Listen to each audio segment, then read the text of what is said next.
रांची झारखंड से है और 3 दिन से आज इनका तीसरा दिन है हमारे इस योगाहार मंच पर अपना अमृत कृषि पर मार्गदर्शन देने पर। तो मैं ज्यादा समय न करते हुए उनको सदर आमंत्रित करती हूँ इस मंच पर। उनका स्वागत है आदरणीय सिद्धार्थ जी। नमस्ते जी, नमस्ते नमस्ते। मेरा मेरा कैमरा दिख रहा है क्या? कैमरा नहीं दिख रहा है, पता नहीं।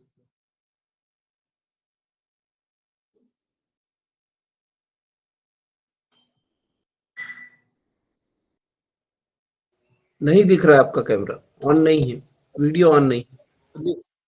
नहीं, वीडियो तो ऑन है लेकिन पता नहीं क्यों अभी हो नहीं रहा है। अभी तो होना चाहिए था। तो मैं देखता हूँ उसमें अगर बंद होगा तो नहीं है सेटिंग में। कैमरा तो मेरा ऑन ही है। अब हो जाएगा, आप करिए आप। अच्छा, एक मिनट चेक करते हैं ऐसा क्यों हो रहा है, क्योंकि अभी तो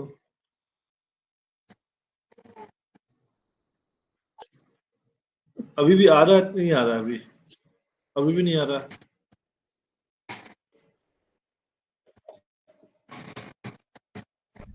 एक बार लेफ्ट होके फिर से जुड़ जाइए, आ जाएगा। एक मिनट। अच्छा,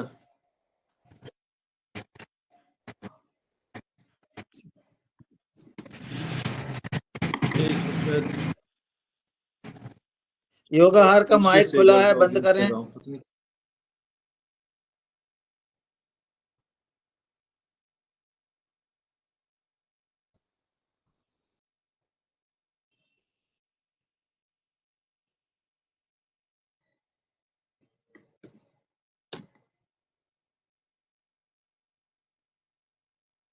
क्या प्रॉब्लम हो रहा है?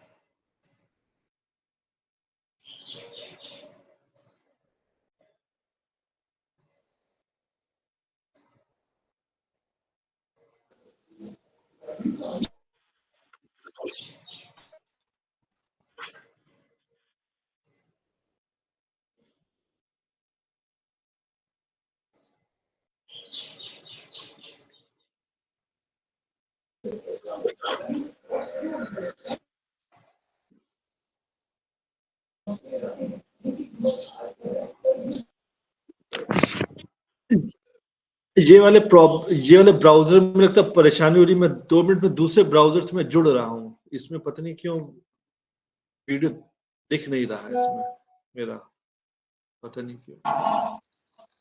जी आप एक बार लैपटॉप करके दोबारा फिर जुड़िए ना, एक बार लैपटॉप कर दोबारा फिर जुड़िए, खुल जाएगा कैमरा। हाँ जी, खुल गया। अभी शायद खुल गया। हाँ, खुल गया। कुछ पता नहीं कठिनाई हो रही थी, लेकिन अभी शायद खुल गया। सभी को नमस्ते। और मैं आशा कर रहा हूँ कि आप लोग शायद बोर नहीं हो रहे होंगे एक ही वक्ता को बार बार सुनते सुनते, लेकिन कुछ जानकारी और बची हुई थी, मैं सोची आप लोग को दे दूं तो आप लोग का अच्छा फायदा ही होगा आपका। एक जैसे ये हम लोग बात कर रहे थे पिछले सत्र में गौमूत्र की, गोबर की, पंचगव्य की। क्या मैंने आपको वो जो बायोचिप जो मोबाइल के पीछे लगाते हैं उसको मैं दिखाया था क्या? जी दिखाया था सर। ठीक है। अभी हम लोग ने यहाँ पे बहुत जगह स्तर पे देखिए, जैसे एक दो और चीज है जो मैं आपको दिखा रहा हूँ, आपके आराम से प्रशिक्षण भी हो सकता है। ये गोबर की धूप है, इसके बारे में शायद नहीं बता पाया हूँ मैं। इसके बारे में बताया था क्या, चर्चा किया था? नहीं हुई थी। ठीक है, नहीं ठीक है, इसके बारे में बता दें। और कोल्ड प्रोसेसिंग क्या होता है, वो क्यों इतना इंपॉर्टेंट है, उसके बारे में भी आज हम लोग थोड़ा बात करेंगे। ये धूप नॉर्मली अगर हम लोग घर में होता है क्या, मंदिर में रोज अगरबत्ती जलाते हैं। अगरबत्ती में होता क्या है, बेसिकली होता है बांस के ऊपर मतलब कोयले का चूर्ण होता है, चारकोल का लेप होता है, उसके ऊपर केमिकल सेंट होता है।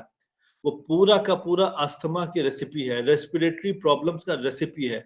तो घर में हम लोग को कभी भी अगरबत्ती को अवॉइड करना चाहिए, क्योंकि हमारे हिंदू धर्म में भी बांस को जलाना वर्जित माना गया है। लेकिन अज्ञानतावश या जो भी बोलिए हम लोग सब लोग बांस को जला रहे हैं। और अगरबत्ती का प्रयोजन होता है घर को, वातावरण को शुद्ध करना, प्रदूषण मुक्त करना। यहाँ उल्टा हो रहा है। यहाँ पे अभी हम लोग जिस अगरबत्ती को जला रहे हैं, जिसमें बांस है, कोयले का लेप है और केमिकल सेंट है, पूरा का पूरा वातावरण पॉल्यूट हो रहा है और अस्थमा से लेकर तरह तरह की रेस्पिरेटरी प्रॉब्लम्स बढ़ रही है। उसका उपाय क्या है? हम लोग को अगरबत्ती के बदले धूप का इस्तेमाल करना चाहिए। जो धूप होती है, धूप नॉर्मली आप मार्केट में देखेंगे तो धूप में भी या तो चारकोल डस्ट मिला रहेगा या तो फिर सल्फर गंधक मिला रहेगा। चूंकि केमिकल सेंट का बिजनेस है तो ये तो केमिकल सेंट उसके अंदर रहेगा ही रहेगा, क्योंकि खुशबू का बिजनेस है। लेकिन हम लोग ने बहुत जगह इधर किसानों को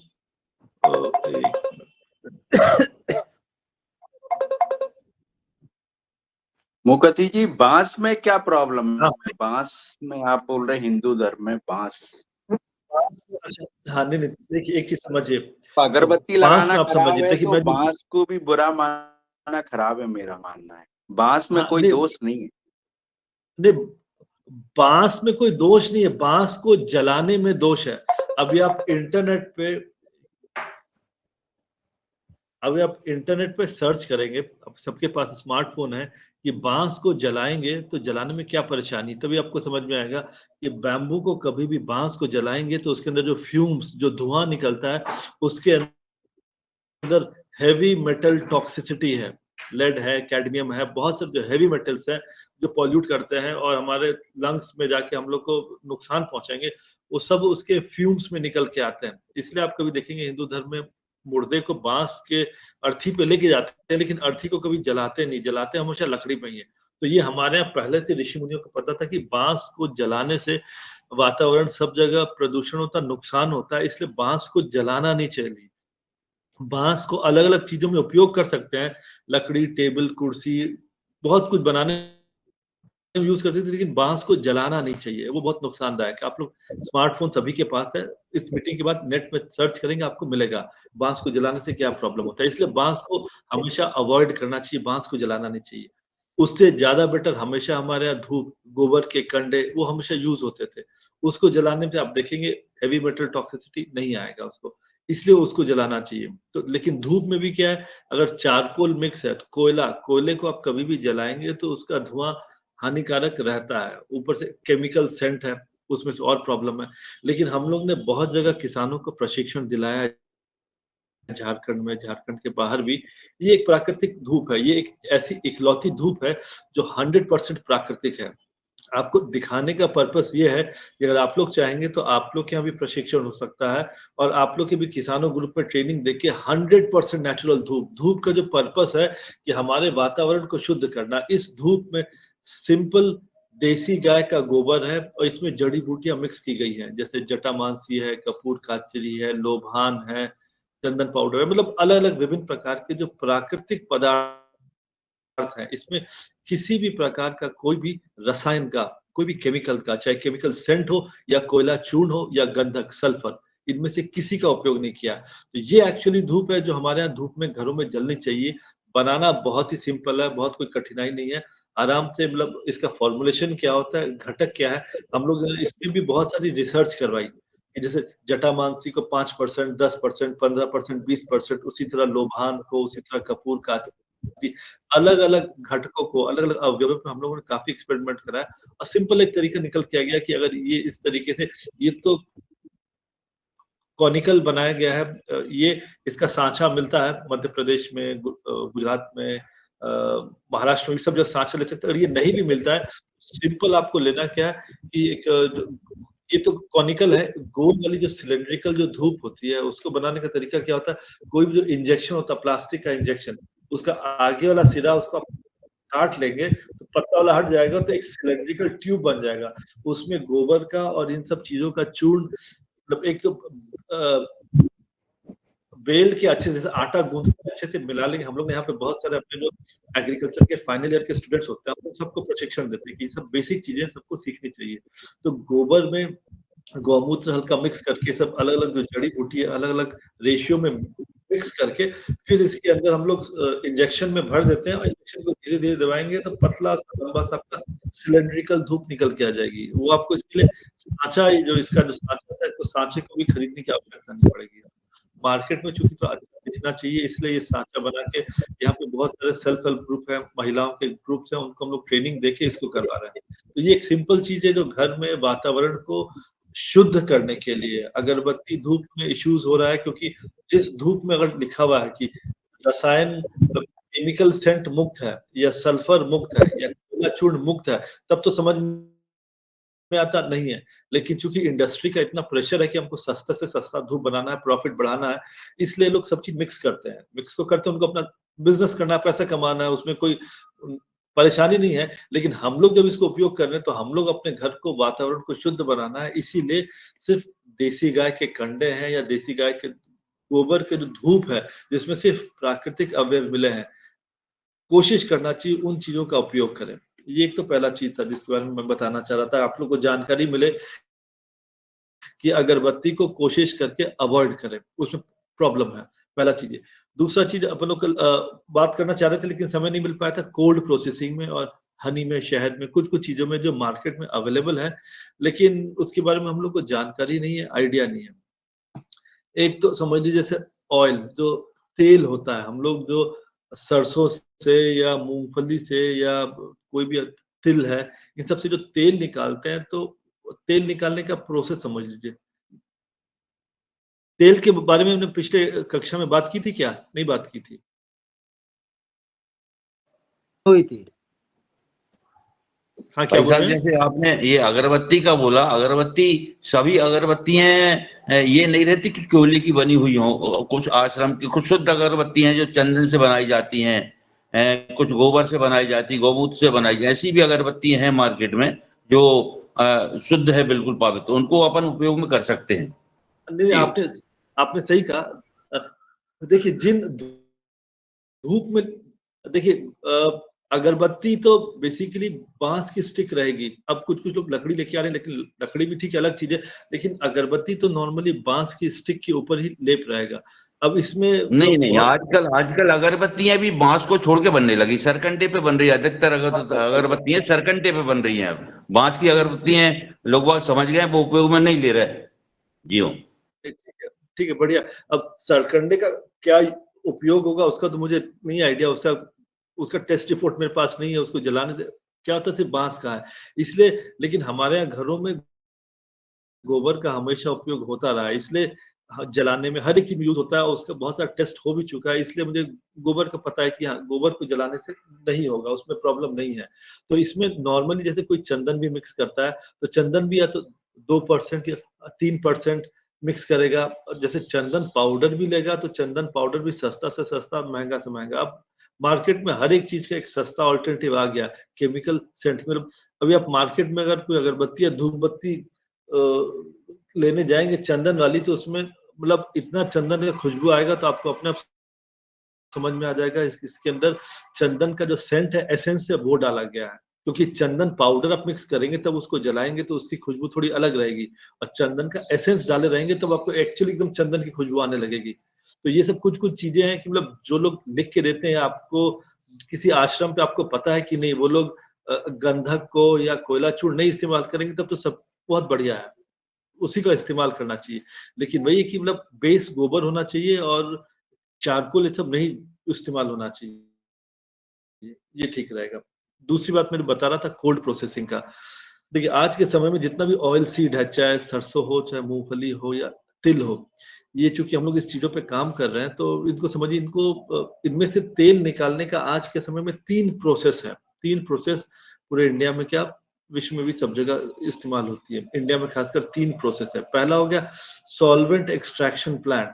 जो बड़े बड़े ऑयल प्लांट होते हैं, बड़े बड़े ऑयल मिल होते हैं, उनमें जो तेल निकालने की जो विधि, जो टेक्नोलॉजी जो यूज होती है, तो वो होती है ऑयल एक्सट्रैक्शन, मतलब सॉल्वेंट एक्सट्रैक्शन। उसमें होता क्या कि कार्बन टेट्राक्लोराइड, बेंजीन, हेक्सेन, इस तरह के केमिकल्स का यूज किया जाता है, और ऑयल सीड में से जो अंतिम बूंद तक जो तेल होती है उसको निकाल लिया जाता है। लेकिन इसमें नुकसान क्या है, क्योंकि इसके अंदर इन सारे chemicals, benzene, hexane, carbon tetrachloride, ये सब बहुत तरह के केमिकल्स यूज करते हैं। ये सारे के सारे कार्सिनोजेनिक है। इनका 0.001% भी अगर रेसिड्यू आपके तेल में आने लगेगा तो आपके घर में, आपके शरीर में सभी को कैंसर होने लगेगा। उसको आप रोक नहीं पाएंगे क्योंकि सब केमिकल्स कार्सिनोजेनिक है। ये पहला हो गया सॉल्वेंट एक्सट्रैक्शन मेथड, जिसमें सॉल्वेंट्स को, या इनको ऑर्गेनिक सॉल्वेंट्स बोलते हैं, लेकिन ये ऑर्गेनिक मतलब जैविक नहीं, ये ऑर्गेनिक केमिस्ट्री वाला ऑर्गेनिक है। Carbon, hexane, benzene, carbon tetrachloride, इसको यूज करते हैं। दूसरा तरीका हो गया एक्सपेलर, जो कि प्रचलित, आप कहीं भी शहर में जाएंगे देखेंगे एक्सपेलर मशीन है जिससे तेल निकाल रहे हैं। वो सॉल्वेंट एक्सट्रैक्शन से मच बेटर है, लेकिन उसमें एक नुकसान भी है कि जहां सॉल्वेंट एक्सट्रैक्शन से जो ऑयल निकलता है 42-43% भी निकल जाता है तेल, एक्सपेलर से मैक्सिमम 35, 36, 37, कहीं कहीं पे मुश्किल से 38% निकलेगा ऑयल। अन्यथा सॉल्वेंट एक्सट्रैक्शन और ये जो एक्सपेलर है, इसमें ऑयल का रेशियो 4-5% तक का अंतर आ जाता है। अब पूरी इंडस्ट्री की प्रॉफिटेबिलिटी 1%, 2% पे टिकी हुई है, 5% तो बहुत बड़ा होता है। तो नॉर्मली जिनके पास पैसा है, सामर्थ्य है, वो लोग एक्सपेलर नहीं लगाते, क्योंकि एक्सपेलर तो सस्ता है, 2-3 लाख में सारा एक्सपेलर, फिल्टर सारा सेटअप हो जाएगा।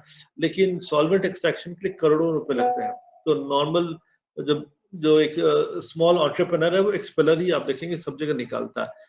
एक्सपेलर में ऑयल कम निकलता है, पहला। दूसरा, जब आप एक्सपेलर में तेल निकालेंगे तो उसमें टेम्परेचर कम से कम 70 से 75 डिग्री तक टेम्परेचर जाएगा।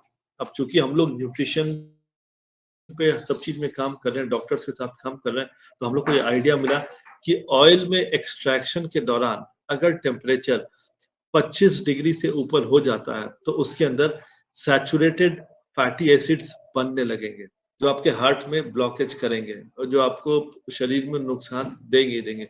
लेकिन अगर ऑयल एक्सट्रैक्शन के दौरान टेम्परेचर 25 डिग्री से कम है तो उसमें आपको कठिनाई नहीं रहेगी, प्रॉब्लम नहीं रहेगी। अब जो पुराने जमाने में जो बैल घानी हम लोग यूज करते थे, वो लो आरपीएम में धीरे धीरे धीरे धीरे चलती थी, उसमें टेम्परेचर कभी भी 25 डिग्री से ऊपर जाता नहीं था, तो वो एक्चुअली में स्वस्थ ऑयल होता था। आज के समय में अब गांव में तो कहीं कहीं बैल इंटीरियर से मिलेंगे, शहरों के आसपास जो गांव है वहां तो मिलते नहीं है। तो लेकिन अब क्या है, अब टेक्नोलॉजी इसमें आ गई है। अब टेक्नोलॉजी आ गई है कि अब कोल्ड प्रोसेसिंग ऑयल मिल आ गई है। सिंपल धीरे धीरे धीरे धीरे, मतलब वो टेम्परेचर, उसका प्रिंसिपल वही है लो टेम्परेचर मेंटेन करने का, कि लो आरपीएम, धीरे धीरे लो रिवॉल्यूशंस पर मिनट है, लो रोटेशंस पर मिनट, धीरे धीरे धीरे धीरे घूमेगा और कभी भी उसमें टेम्परेचर 25 डिग्री से राइज नहीं करता। तो ये जो कोल्ड प्रोसेस्ड ऑयल है, अब इसकी मार्केट में डिमांड बढ़ रही है, क्योंकि अब लोगों को समझ में आ रहा है कि एक्सपेलर को भी यूज कर रहे हैं तो भी उसमें हमारे जो तेल निकल रहा है शरीर में नुकसानदायक है, उसको आप रोक नहीं सकते हैं। अब तीनों में ऑयल परसेंटेज का अंतर क्या है कि अगर आपने सॉल्वेंट एक्सट्रैक्शन से निकाला तो 43% तक आपका ऑयल निकल के चला आता है। अगर आप एक्सपेलर को यूज कर रहे हैं तो आप एक्सपेलर में आपका 35, 36, 37, कहीं कहीं 38% भी ऑयल निकल के आ जाएगा। लेकिन अगर बैल घानी का यूज कर रहे हैं, अगर मतलब लो आरपीएम का कोल्ड प्रोसेसिंग ऑयल मिल अगर आप यूज कर रहे हैं, तो आपका मैक्सिमम 18 से 20% तक ही ऑयल निकलेगा। यानी करीब 15-20% ऑयल अभी भी जो खली में बचा हुआ है। तो नॉर्मली चूंकि बैल घानी या लो आरपीएम में इतना कम ऑयल निकलता है, इसलिए लोग उसमें यूज नहीं करते हैं। लेकिन इसका एक दूसरा एस्पेक्ट भी है। दूसरा एस्पेक्ट क्या है, क्योंकि देखिए भारत में सभी तरह, इस समाज में सभी तरह के लोग हैं। किसी को सस्ता भी चाहिए, किसी को अच्छा क्वालिटी भी चाहिए, सबकी अफोर्डेबिलिटी भी अलग अलग है। तो हम लोग ने यहाँ पे कुछ कुछ ग्रामीण क्षेत्रों में जो मॉडल सेटअप कराया, हम लोग ने जो लो आरपीएम वाली जो कोल्ड प्रेस्ड वाली जो ऑयल मिल थी उसको भी सेटअप कराया और साथ में एक्सपेलर को भी सेटअप कराया। तो पहले हम लोग, जैसे सरसों है, सरसों हम लोग कोल्ड प्रेस ऑयल मिल में डालते हैं तो करीब 18 से 19% कोल्ड प्रेस्ड ऑयल निकल के आ जाता है। उसके बाद जो खली निकलती है उसको हम लोग एक्सपेलर में डाल देते हैं, तो बचा हुआ 15-20% भी ऑयल निकल के आ जाता है। और फिर जो खली जो बचती है उसको हम लोग फिर मतलब मार्केट में जिसको खली देना होता है उसको हम लोग दे देते हैं। तो हम लोग दोनों ही टेक्नोलॉजी को यूज करते हैं। अब चूंकि ये जो कोल्ड प्रेस्ड ऑयल है वो काफी प्योर है, उसमें न्यूट्रिशन भी काफी हाई है, बहुत सारे एडवांटेजेस भी हैं। तो नॉर्मली मार्केट में जो कोल्ड प्रेस्ड ऑयल है, मतलब हम लोग के यहाँ तो रांची में हम लोग ने देखा है कि अगर आपके बीज ऑर्गेनिक नहीं, मतलब बीज देसी नहीं है, आपका जो सीड है और ऑर्गेनिक तो नहीं है आपका, जो फार्मिंग भी ऑर्गेनिक नहीं है, तो भी लोग कोल्ड प्रेस्ड ऑयल होता है उसका जो प्राइस है मार्केट में 300 350 रुपए दे रहे हैं। ये मैं रांची मार्केट की बात कर रहा हूँ, दिल्ली बॉम्बे में भी वही हाल है, अच्छे प्राइस में बिक रहा है। मतलब बीज भी देसी नहीं, ऑर्गेनिक भी नहीं, लेकिन फिर भी 300 350 रुपए लीटर तो बिक रहा है। जबकि कहाँ आप नॉर्मल आप मस्टर्ड ऑयल लेने जाएंगे 160 170 180 में मिलेगा। लोगों को अब समझ में आ रहा है कोल्ड प्रोसेसिंग का क्या इंपॉर्टेंस है। उसके साथ ही अगर हम लोग तो यहाँ पे इतने 1000 एकड़ में किसानों के साथ काम कर रहे हैं देसी बीज के साथ, तो हम लोग यहाँ जब मस्टर्ड निकलवाते हैं तो हम लोग ने जो स्टार्टअप के साथ इनको जोड़ा, तो मार्केट में जो देसी बीज और प्राकृतिक खेती का प्लस कोल्ड प्रोसेसिंग जो ऑयल है वो मार्केट में जाके बिकता है कम से कम 450 से 500 रुपए लीटर। एमआरपी तो 600 रुपए है, लेकिन डिस्काउंट के बाद जो नॉर्मल मार्केट में बिकता है वो 450 500 रुपए लीटर बिकता है। तो आज के समय में अगर कोई किसान बंधु या कोई चाहेगा जो बैकएंड में काम कर रहा है किसानों के साथ, ये कोल्ड प्रोसेस्ड ऑयल मिल सेटअप कर सकता है और इसका भी एक अच्छा मार्केट है। इसको करेंगे तो अच्छी तरीके से इसका काम भी कर सकते हैं और इनफैक्ट कंजम्पशन के लिए तो उसको यूज करना चाहिए। देसी बीज, प्राकृतिक खेती और कोल्ड प्रोसेसिंग, जिस तरह से इसका मतलब ऑयल का कोल्ड प्रोसेसिंग होता है, उसी तरह गेहूं का जो आटा होता है, अब गेहूं का आटा का भी कोल्ड प्रोसेसिंग आ गया। जो पुरानी जो चक्की होती थी, जो हम लोग जो धीरे धीरे चलाते थे इसको, चक्की भी अब क्या, चूंकि अब हमारे अनाज में उतनी ताकत नहीं रही, तो अब महिलाओं को भी अब चक्की चलाने की आदत नहीं रही कि अब कौन बैठ के चक्की चलाएगा। अब लोग कन्वीनियंस चाहते हैं, बटन दबा के काम करना चाहता है। अब पुराने जमाने में तो मेरी दादी बताती थी उनको बचपन से ट्रेनिंग रहता था, घर में चलाना पड़ता था, तो जब तक अंतिम बूढ़ी थी तब तक भी वो उनको सब चलाने आता था, करता था। लेकिन अब चूंकि महिलाओं में भी, लड़कियों में भी अब पढ़ाई लिखाई बहुत सारी चीजों का अब हो गया, तब घर में अब सब कोई नॉर्मली या तो चलाना नहीं चाहता है या कन्वीनियंस नहीं है, बहुत मेहनत पड़ती है इसलिए लोग करते नहीं है। इसका भी ऑल्टरनेटिव आ गया है अब, इलेक्ट्रॉनिक जाता, इलेक्ट्रॉनिक चक्की होता है जो हमको लगता है इलेक्ट्रॉनिक चक्की आपको मुश्किल से हमको लगता है 10-15 हजार रुपए में आ जानी चाहिए, उससे ज्यादा नहीं लगेगा। चाहे तो घर में भी लगा सकते हैं या किसी को इसका व्यवसाय स्थापित करना है, इसको व्यवसाय भी कर सकते हैं। इसका भी सिंपल वही पुराना ट्रेडिशनल मेथड है। तो जाता जो होता है उसमें लो आरपीएम में धीरे धीरे चक्की में हम लोग चलाते हैं, इसमें टेम्परेचर कभी नहीं राइज करता है। लेकिन कभी भी अगर आटा चक्की में आप जाएंगे तो उसमें या तो हैमर मिल या पल्वराइजर लगा हुआ है, उसमें भी टेम्परेचर काफी हाई जाता है। तो ये बात आप एक बात गांठ बांध के रख लीजिए कि हमारे अनाज में, सब्जी में, दलहन में, किसी में भी जितना प्रोसेसिंग होगा उतना न्यूट्रिशन लॉस होगा। जितना कम प्रोसेसिंग हो और जितना स्लो फूड यानी स्लो तरीके से धीरे धीरे प्रोसेसिंग हो, उसमें टेम्परेचर राइज नहीं करेगा। टेम्परेचर अगर राइज करेगा तो बहुत सारे माइक्रो न्यूट्रिएंट्स हैं वो जल जाएंगे। तो इसीलिए हम लोग कोशिश करना है कि इसको लो टेम्परेचर प्रोसेसिंग हो, वो बेटर है। मतलब प्रोसेसिंग लो टेम्परेचर होना चाहिए, दैट इज वेरी इंपॉर्टेंट। तो जो जाता है वो भी अभी आप देखेंगे तो राजस्थान में और गुजरात में बहुत सारे लोग आ गए हैं जो इलेक्ट्रॉनिक जाता, क्योंकि प्रिंसिपल सिंपल है कि लो टेम्परेचर पे, लो आरपीएम में प्रोसेसिंग होना चाहिए। जब हमारे जो अनाज है या ऑयल जो सीड है वो जब टूटता है, उस टूटने के दौरान जो टेम्परेचर वो ज्यादा बढ़ना नहीं चाहिए। जैसे फुलके तो हम लोग बना लेते हैं तेज आंच पे, लेकिन अगर रोटी बनाएंगे मिट्टी के तवे पे बनाएंगे, अंगीठी पे बनाएंगे तो लो टेम्परेचर। जिस तरह से जैसे दाल भी हमारे यहाँ बनती है, तो दाल का भी आप एक चीज समझिएगा कि दाल जब हम लोग प्रेशर कुकर में बनाते हैं तो दाल गल जाती है, दाल पकती नहीं है। दाल पकने के लिए नॉर्मली हमारी माँ थी अभी भी पीतल के भिगोने में दाल रख के धीमी आंच में करके छोड़ देती है, तो धीरे धीरे करके दाल पकती है। आज के समय में इतना फास्ट पेस लाइफ है, लोगों के पास समय नहीं है, इसलिए वो लोग प्रेशर कुकर में बना देते हैं। ठीक है, उसमें समय कम लगता है, लेकिन प्रेशर कुकर में दाल पकती नहीं है, दाल गलती है। दाल गल जाएगी, सुपाच्य हो जाएगी, आप भोजन योग्य आप खा लेंगे, लेकिन दाल पूरी तरह से पकेगी नहीं। इसीलिए बहुत सारी बीमारियां भी हो रही है क्योंकि दाल पक नहीं रही, हम लोग कच्ची दाल को ही गला के खा रहे हैं। तो इसके मतलब धीरे धीरे अगर आप लोग सिस्टम में जाएंगे तो पता चलेगा कि हमारा जो ट्रेडिशनल सिस्टम था वो काफी हाई न्यूट्रिशन मतलब था। इसीलिए पुराने जमाने में लोग इतने मजबूत थे, ताकतवर थे, इतना सारा काम कर लेते थे। आज चूंकि समय की कमी होती जा रही है तो इसलिए हम लोग धीरे धीरे बहुत सारी चीजों का शॉर्टकट अपनाते जा रहे हैं।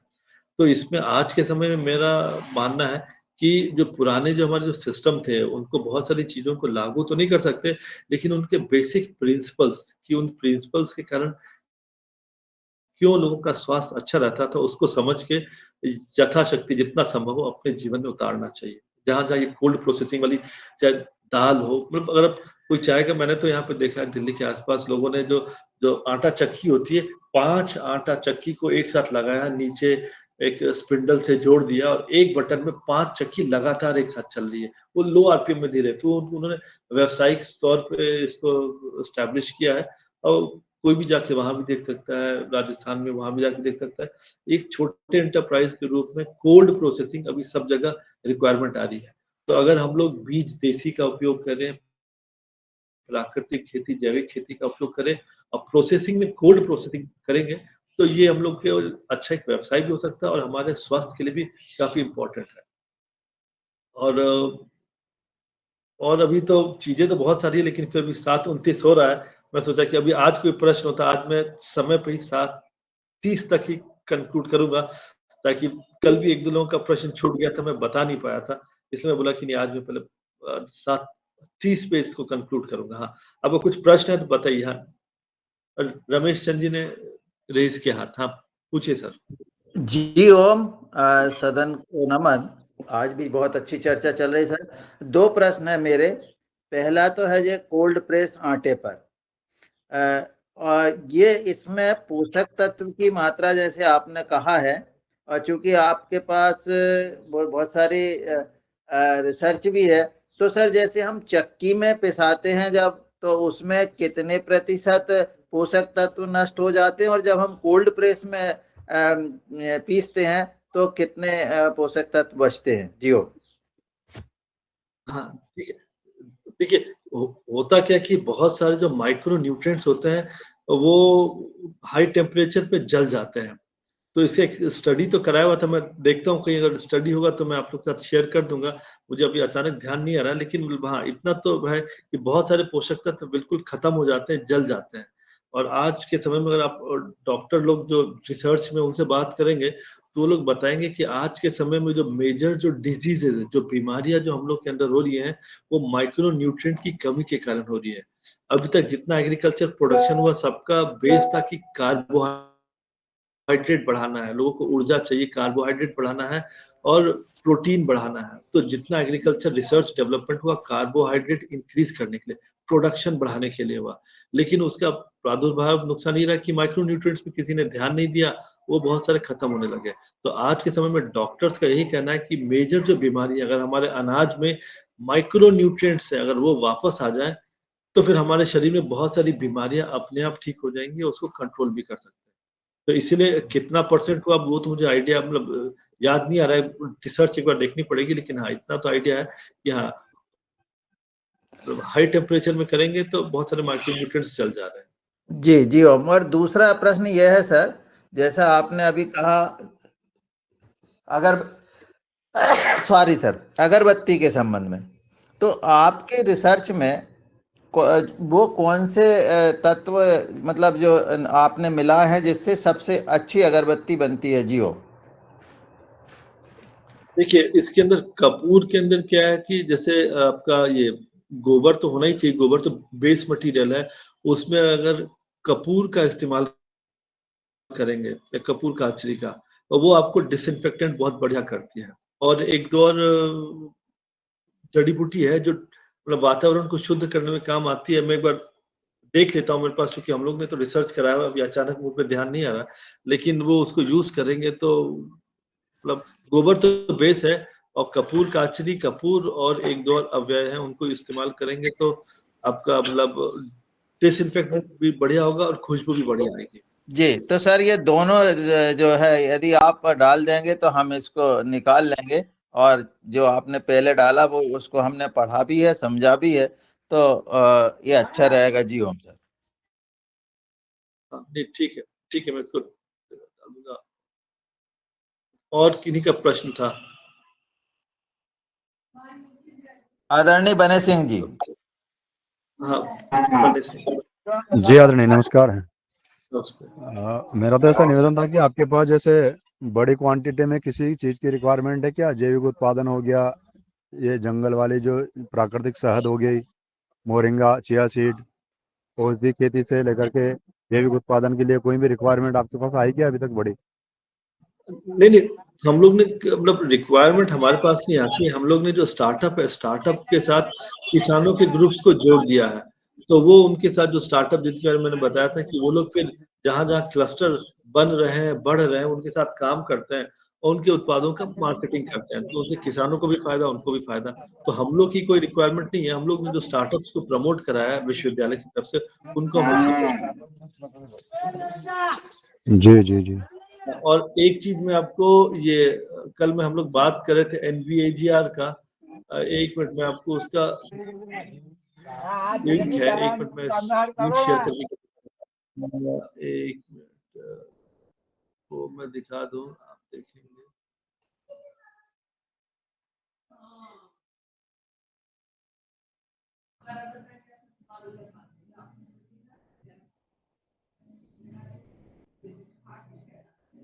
ये आपको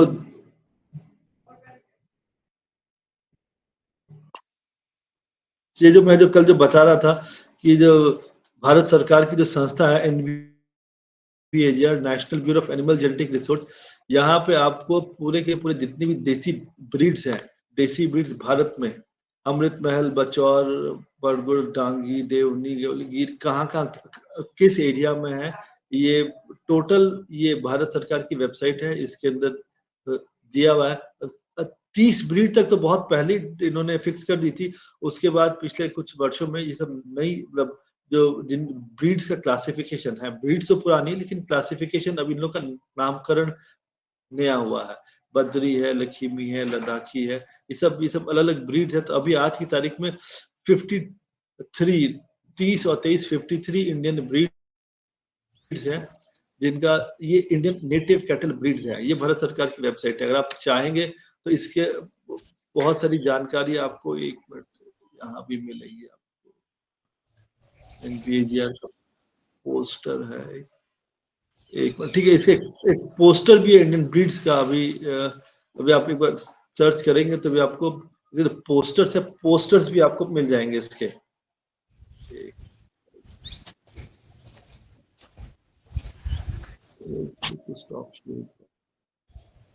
हाँ, तो इस स्टेप से मतलब, और मैं ग्रुप में जो मैंने बात किया था, चर्चा कल की थी कि देसी गाय की गौमूत्र में जो 6 पेटेंट है, वो पेटेंट डिटेल्स भी मैं इस ग्रुप में शेयर कर दूंगा। मैं इस ग्रुप में शेयर कर दूंगा, तो आपको भी मतलब एक ऑथेंटिक प्रूफ की यूनाइटेड स्टेट्स गवर्नमेंट से पेटेंट मिला है, चाइना पेटेंट ऑफिस से पेटेंट मिला है, तो आप लोग भी देखेंगे ताकि कोई बात करेगा। और जो गोबर के चिप का भी जो पेटेंट है वो भी मैं शेयर कर दूंगा। तो आप देखेंगे तो आपको अच्छा लगेगा कि हाँ, ये सब सारे पेटेंटेड प्रोडक्ट्स हैं। हाँ, अभी और भी कुछ लोग। सर, आदरणीय अशोक पटेल जी एक हैंड रेज है, तो मैं उन्हें सादर आमंत्रित करता हूं, वो अपना प्रश्न करें।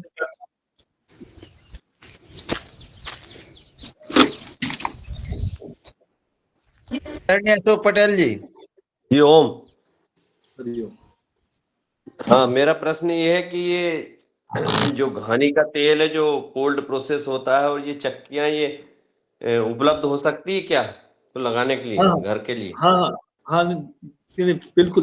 अब तो है क्या, अब इतने सारे लोगों को अब जानकारी मिल रही है, तो जो इंडस्ट्री वाले हैं जो ये सब मशीनों को बनाते हैं, उनको भी समझ में आ रहा है मार्केट में डिमांड ये सब चीजों का बढ़ रहा है। तो इस तरह से वो लोग भी ये चीज बना रहे हैं। तो मैं इनका जो लिंक है मैं आपको ग्रुप में मैं भेज दूंगा, तो आपको ग्रुप में मिल जाएगा इस सबका लिंक। जो लोग कोल्ड प्रोसेस्ड ऑयल मिल बना रहे हैं, अब तो बहुत सारी कंपनियां कोल्ड प्रोसेस्ड ऑयल मिल, आप जस्ट कोल्ड प्रोसेस ऑयल मिल आप इंटरनेट पे डालेंगे तो भी मिल जाएगा। मैं भी आपको 2-3 कंपनियों का ग्रुप में लिस्ट भेज दूंगा, तो आप अपने आप देखेंगे। अगर मतलब इंडस्ट्रियल स्केल में मतलब अगर बिजनेस के तौर पे करना है, क्योंकि थोड़ी मशीन बड़ी होती है, छोटी मशीन में हो सकता है। हमारे यहाँ झारखंड में बहुत सारे ट्राइबल एरियाज में मतलब तेल निकालने के लिए भी एक तरह का जाता आता है, एक मशीन आता है, वो छोटा, वो ट्राइबल्स लोग यूज करते हैं। लेकिन चूंकि अब सबको कन्वीनियंस चाहिए, बटन के लिए चाहिए, तो अब उतना छोटा छोटा उसका जो ट्रेडिशनल सिस्टम तो नहीं है। लेकिन मैं एक बार देख लेता हूँ कहाँ पे उपलब्ध हो सकता है, इसको मैं मैं देखता हूँ घर के लिए थोड़ा इशू रहेगा। ऑयल मिल मैं एक बार चेक करता हूँ, घर वाली एकदम छोटी ऑयल मिल, थोड़ी बड़ी भी चल जाएगी, थोड़ी बड़ी भी चल जाएगी। हाँ ठीक है नहीं ठीक है तो ठीक है, दूसरों को भी दे सकते हैं अपन, व्यापार के हिसाब से भी। बिल्कुल नहीं नहीं, और व्यापार के मसाले हिसाब में से भी ऐसा है क्या? मसाले में भी ऐसा है क्या? बिल्कुल बिल्कुल मसाले में भी है। अभी जो ओखली जो यूज करते थे तोड़ने के लिए, उसी का ओखली का एक थोड़ा बड़ा वर्जन आ गया है, वो भी बिजली से चल रहा है। मैं आपको लिंक भेजूंगा। जयपुर के पास में एक भाई साहब है, मुझे नाम नहीं ध्यान आ रहा, उनका लिंक है, मैं आपको भेजूंगा। उनका यूट्यूब पे वीडियो भी है, बहुत बढ़िया काम कर रहे हैं वो। ये मतलब जो इलेक्ट्रिक जो आपकी जो आटा चक्की है वो भी बनाते हैं। ये जो मसाले पीसने के लिए जो रहता बड़ा बड़ा मूसल, बड़ा बड़ा वो भी बिजली चलित वो भी बनाते हैं। उसका भी प्रिंसिपल वही है, जैसे ओखली में ठोकते थे, ये भी ठोक ठोक के तोड़ तोड़ के बना रहे हैं। और ऑयल मिल का भी मैं आपको लिंक भेज दूंगा, मैं इस सब चीजों का लिंक भेज दूंगा। तो आप लोग जिनमें से जो लोग चाहेंगे इसको छोटा सा व्यापार या अपने तरफ से प्रोसेसिंग कराना चाहे, तो वो लोग भी आप उनसे डायरेक्टली मशीन परचेज करके आप यूज कर सकते हो। जी सर, अभी एक प्रश्न सर मेरा जी बॉक्स पे दे देना, आपका नंबर चैट बॉक्स पे डाल देना। मिला हुआ हाँ है, मिल जाएगा आपको सर, है ना? और पहले ही सर का नंबर मिल गया है। सर एक प्रश्न और आदरणीय सीएम जी हैं, तो वो अपना प्रश्न कर लें। जी ओम, सदन को प्रणाम। 3 दिनों से बहुत ही महत्वपूर्ण जानकारियां हम सभी को प्राप्त हो रही हैं। जी इसमें मुझको आपने सर बताया था कि एक जमशेदपुर टाटा में कोई आयुर्वेदिक वैद्य जी हैं जिनसे संपर्क किया जा सकता है क्या, और कैसे किया जा सकता है? और या तो इस हाल के इसमें मीटिंग में एक बार अगर उनका हो तो हम लोगों को ज़्यादा जानकारी प्राप्त हो सकती है। जी ओम।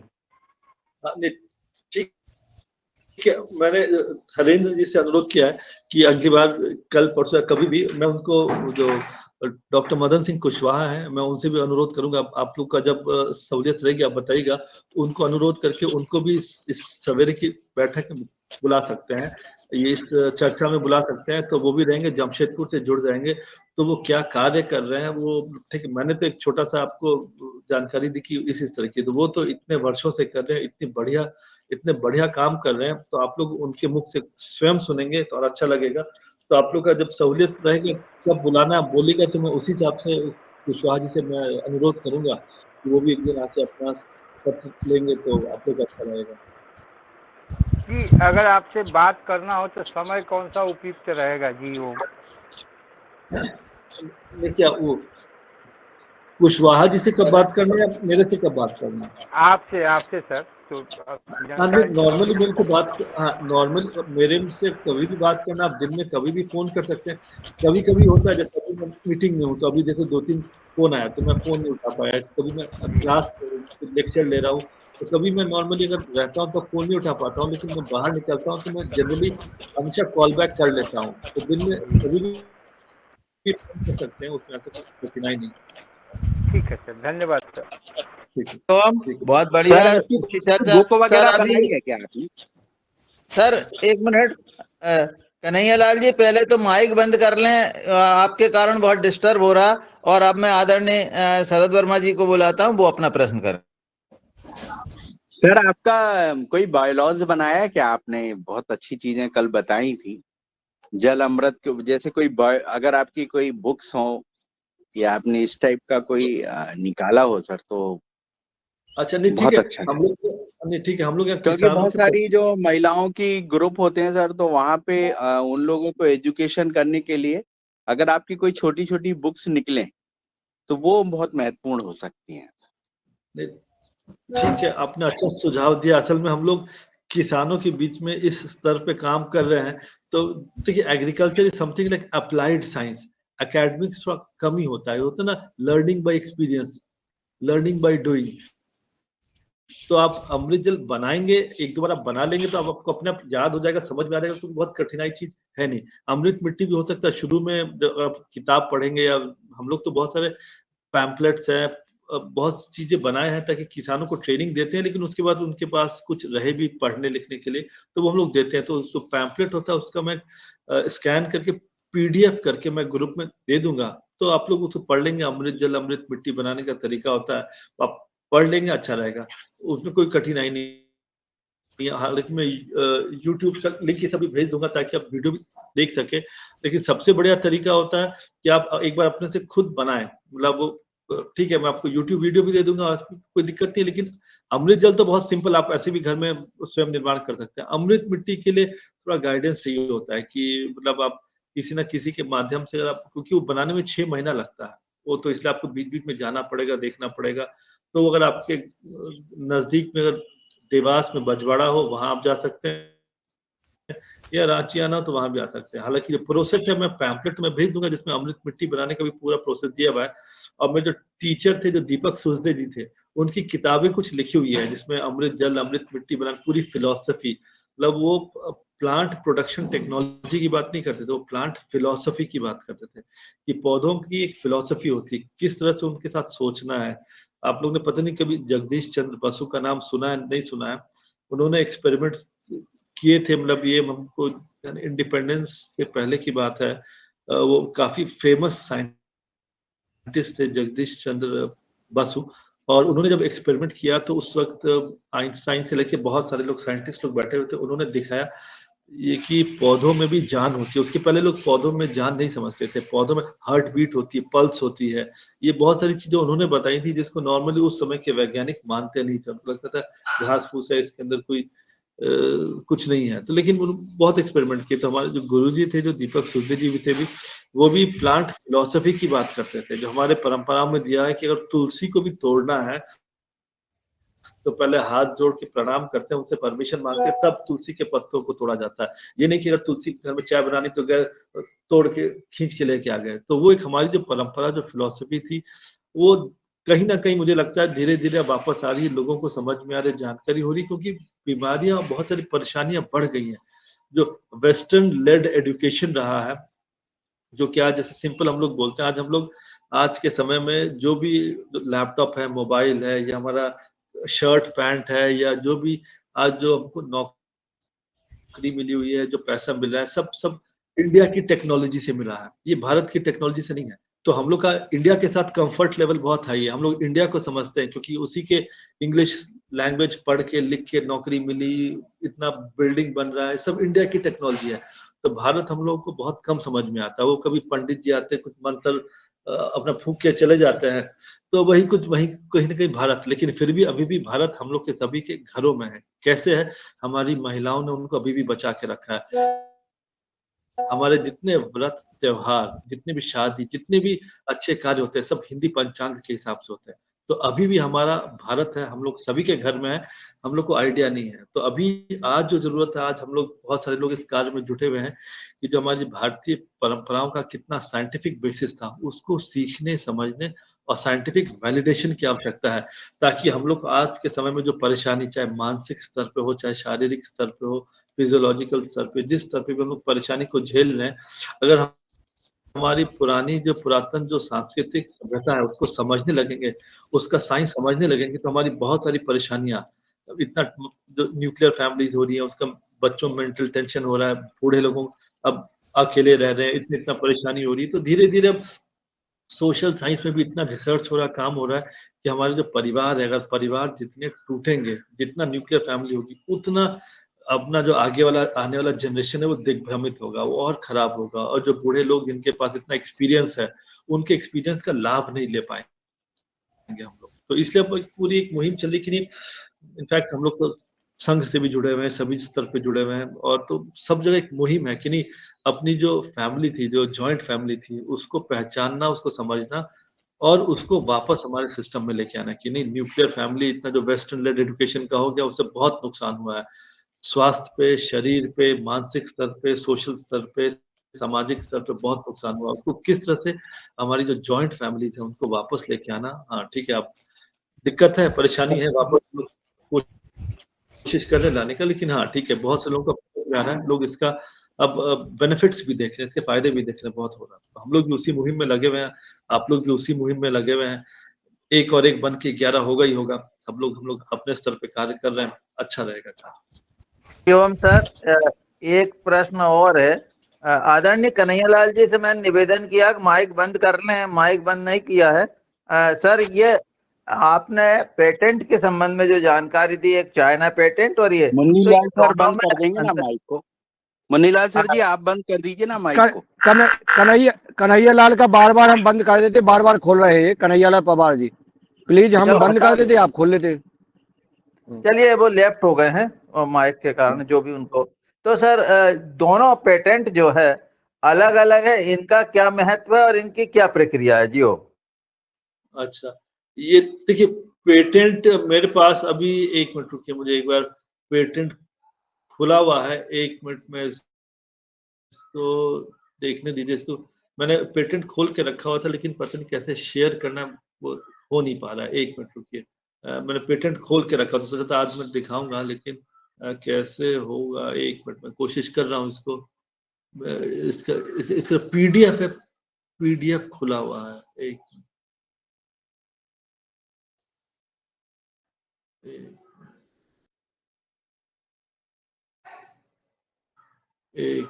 मैं भी आपको दिखाता हूँ।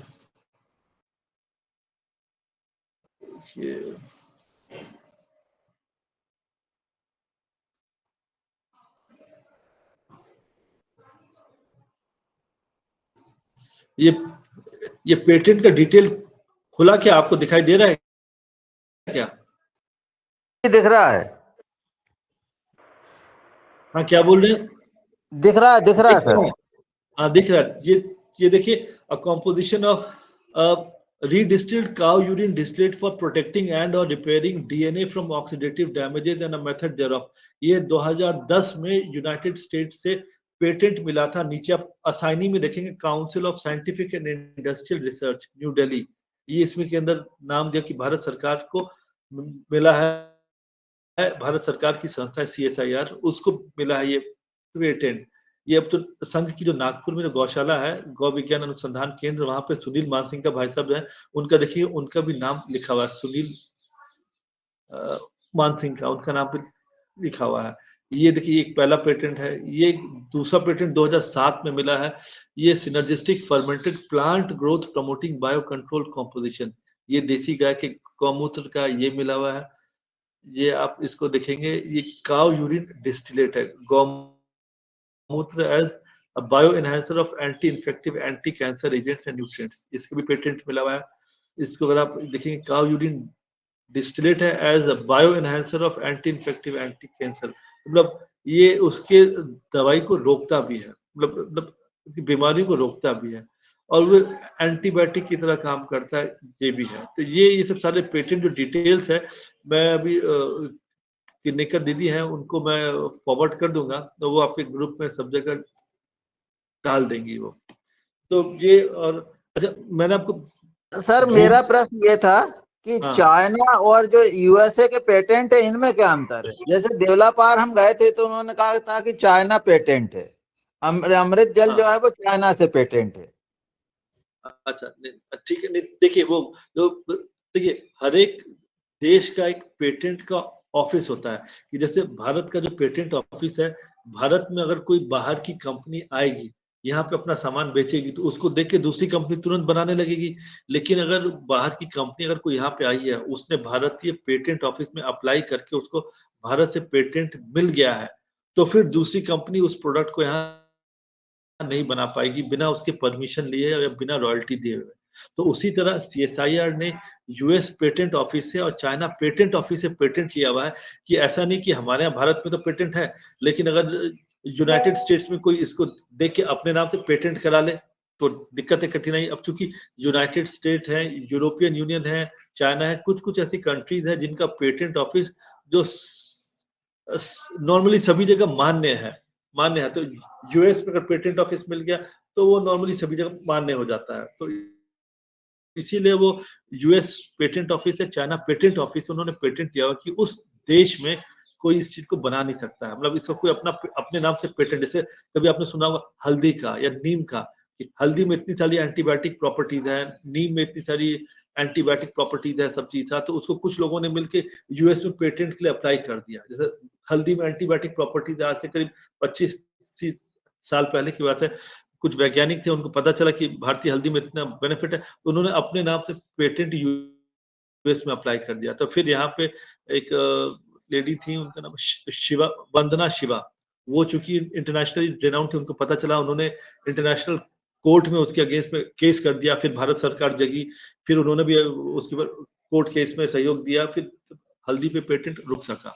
तो मतलब हमारे यहाँ बहुत सारी पारंपरिक ज्ञान विज्ञान है जिसको कोई भी बाहरी व्यक्ति को, बहुत सारे लिटरेचर में, आयुर्वेद में बहुत सारे ग्रंथों में लिखा हुआ है। ये लोग करते क्या है कि यहाँ का लिटरेचर पढ़ेंगे, देखेंगे और इसको जाके फिर अपने नाम से पेटेंट करा लेंगे कि मैंने खोज किया कि हल्दी में ये एंटीबायोटिक गुण है, ये मेरे नाम से पेटेंटेड है। अगर इस प्रॉपर्टी को यूज करना है तो पहले मेरे से परमिशन लेना पड़ेगा, रॉयल्टी लेना पड़ेगा।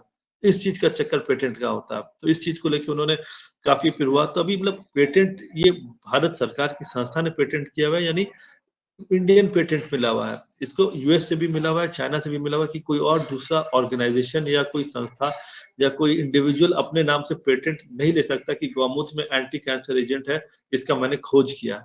ये कोई ले नहीं सकता क्योंकि भारत सरकार ने इसका पेटेंट लिया हुआ है। ये है। अच्छा, मैंने आपको भीलवाड़ा में भी एक नवग्रह आश्रम है, उसके बारे में मैंने बताया। वो भीलवाड़ा में एक नवग्रह आश्रम है, आप यूट्यूब में चेक करेंगे। वो लोग भी, उनके जो संस्थापक हैं श्री हंसराज चौधरी जी हैं, और वो भी बहुत वर्षों से, मतलब जहां तक मेरा ध्यान हो, कम से कम 2-3 लाख पेशेंट्स का उन्होंने कैंसर ठीक किया हुआ है, जस्ट अपने पंचगव्य चिकित्सा से। मतलब उनके यहाँ हर एक रविवार को उनका एक लेक्चर होता है वहां पे, जहाँ पे कम से कम लेक्चर में 200-250 लोग आते हैं उनके आश्रम में। वो बताते हैं कैंसर क्यों होता है, कैसे होता है, और किस तरीके से अपने खान पान में चेंज करेंगे तो शरीर में जो कैंसर है सारा नष्ट हो जाता है। तो भीलवाड़ा में, राजस्थान में, वहां भी नवग्रह आश्रम है। वहां भी उसका यूट्यूब में भी है, उसका वीडियो भी है, उसका वेबसाइट भी है। आप उसके यहाँ भी सर्च करेंगे तो भी आपको जानकारी मिलेगी कि हमारे जो पंचगव्य चिकित्सा से कितने सारे लोग कितना बढ़िया काम कर रहे हैं। सिर्फ कैंसर ही नहीं, शरीर, जैसे गौमूत्र है, गौमूत्र आपको किसी बीमारी को ठीक नहीं करता, जो शरीर का जो इम्यून सिस्टम है उसको सुपर स्ट्रांग बना देता है। जैसे मान लीजिए आपको कभी शरीर में, त्वचा में चोट लगी, आप डेटॉल लगाते हैं, तो डेटॉल से आपका हीलिंग नहीं होता, डेटॉल से चोट ठीक नहीं होती। डेटॉल सिर्फ आपका डिसइंफेक्टेंट का काम करता है। वो चूंकि वुंड, स्किन खुल गया है, बाहरी सेकेंडरी इन्फेक्शन आके काम करेगा, उसमें घाव को नुकसान पहुंचाएगा, उसको खत्म करने के लिए उसके अंदर वो लोग मतलब डेटॉल लगाने से डिसइंफेक्ट हो जाता है वो। लेकिन हीलिंग वो आपके इम्यून सिस्टम से ही होगी। आपका जितना इम्यून सिस्टम स्ट्रांग रहेगा, आपकी हीलिंग उतनी फास्टर होगी। इम्यून सिस्टम जितना वीक रहेगा, आपकी हीलिंग उतनी स्लो रहेगी।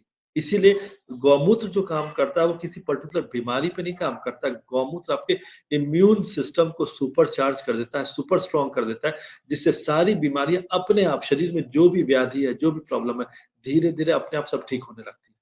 हाँ, ठीक है। उसके साथ अलग अलग पंचगव्य में होता है कि अलग अलग जड़ी बूटियों को भी मिक्स किया जाता है, क्योंकि कई बार होता है कि इम्यून सिस्टम इतना वीक हो गया है कि सिंपल खाली गौमूत्र देने से ठीक नहीं हो पा रहा, इतनी प्रॉब्लम बढ़ गई है। तो इसलिए फिर उसमें जड़ी बूटी मिक्स करके, पंचगव्य दवा मिक्स करके तब दिया जाता है, ताकि शरीर का इम्यून सिस्टम स्ट्रांग हो और कोई भी व्याधि, बीमारी कुछ भी हो, शरीर को ठीक कर सके। जी ओम सर। हाँ। आदरणीय योगाहार का प्रश्न है, उनका हैंड रेज है, तो मैं उन्हें सादर आमंत्रित करता हूँ। जी ओम।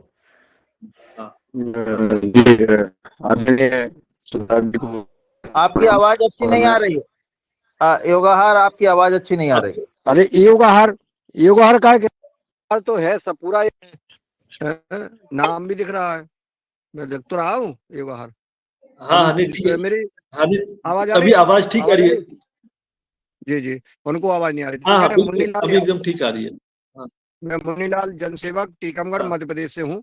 और मैं चूंकि पतंजलि ऑर्गेनिक रिसर्च इंस्टीट्यूट के द्वारा मध्य प्रदेश में कई जिलों में परंपरागत कृषि विकास योजना के अंतर्गत किसानों को जैविक खेती का प्रशिक्षण दिया जा रहा है। फसल विविधीकरण में भी कार्यक्रम अधिक कई के जिलों में दिया जा रहा है। मेरा एक निवेदन है आदरणीय जायसवाल जी, कि जब हम किसानों को प्रशिक्षण देते हैं तो सिर्फ किसान के पास ये है कि हमारा जो डीएपी हम डाल रहे हैं वर्तमान में, और यूरिया डाल रहे हैं, और कीटनाशक का हम जो है जो बाजार से कीटनाशक लाते हैं, बस 3 चीजों का जो है निदान हमें चाहिए। चौथा हमारा निदानाशक है। 4 का निदान अगर कहीं हमें मिल रहा है तो उनको हम एक किसी पुस्तक में संजो करके और उन किसानों को प्रशिक्षण के दौरान बांटें। तो ऐसा क्या हो सकता है? ये बहुत जरूरी है, क्योंकि हम जो बात कर रहे हैं लगातार हम सुनते हैं, कुछ लोगों तक पहुंचती है। और एक सीधा निदान, एक साधारण किसान, जो छोटे छोटे किसान हैं, वो यूरिया के बदले ये डालें, उसका रिजल्ट अच्छा है। डीएपी के बदले ये डालें और कीटनाशक के बदले ये डालें, और निदानाशक का हमारा खरपतवार के लिए ये समाधान है। ये 4 चीजों पर हमें फोकस करके, और अगर कोई आपके पास जो उपाय है वो हमें अगर प्रदान कर दें, तो एक किताब में हम छपवा करके और किसानों को, या पैम्पलेट में छपवा करके किसानों को बांटने का काम करेंगे। जी, यही हमारा निवेदन सर। अच्छा, ठीक है। ठीक है, आपने अच्छा प्रश्न किया कि देखिए, जो मैंने 2 मिनट पहले चर्चा की, जो मेरे जो गुरुजी थे, दीपक सूदे जी थे, वो प्लांट टेक्नोलॉजी, प्लांट प्रोडक्शन के बारे में बात नहीं करते थे, वो प्लांट फिलॉसफी की बात करते थे। वो इसलिए मैं बोलता हूँ कि अमृत कृषि बहुत ही एडवांस्ड है। मतलब पारंपरिक खेती, फिर जैविक खेती, फिर प्राकृतिक खेती, उसके ऊपर है अमृत कृषि। मतलब वो प्राकृतिक खेती में भी सबसे एडवांस स्वरूप है अमृत कृषि। तो वो मतलब जिस स्तर पे सोचते थे कि प्लांट फिलॉसफी जो होती है उसको समझने की आवश्यकता। आज हम लोग जो जो जिस युग में जी रहे हैं उसमें सब चीज बटन की व्यवस्था है कि बटन जलाओ तो बिजली जल जाए। मतलब दीपक जलाने का, उसका मेहनत करने का किसी के पास समय नहीं है। बटन जलाओ तो गाड़ी चालू हो जाए। साइकिल चलाने के लिए मेहनत करने का किसी में मतलब मानसिकता नहीं है उस तरह की मेहनत करने की। तो खेती में भी वही चीज आ रही है कि यूरिया लाओ छिट दो, डीएपी लाओ छिट दो। अगर यूरिया नहीं है उसके बदले कोई मार्केट से जैविक खाद ले लो, जैविक खाद डाल दो। अगर